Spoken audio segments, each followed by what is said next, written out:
عارفين إيه هي مية اللقان وبنعمل بيها إيه؟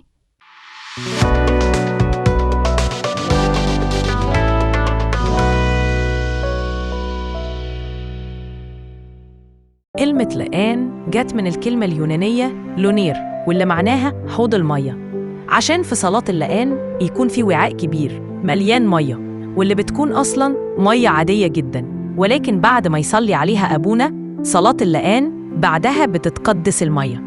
ولما بنروح الكنيسة يوم صلاة مية اللقان بناخد منها وإحنا راجعين، وبنخليها بركة في البيت، وبنستخدمها في حاجات كتيرة جداً زي تبريك البيوت أو نشربها أو استخدام شخصي.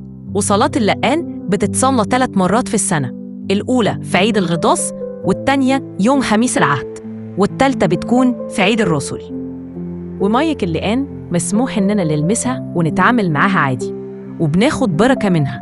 والكنيسة بتستخدم المية في صلاة اللقان لأن المية في كنيستنا هي رمز الحياة، فالله استخدمها من بداية الخليقة مع موسى وكمان القضاة. فصلاة اللقان هي واحدة من أجمل الصلوات اللي بتتصلى في كنيستنا. وانت كمان صلي معايا وقول: يا رب كما اغتسلنا بماء المعمودية طهر قلوبنا وأفكارنا بنعمتك.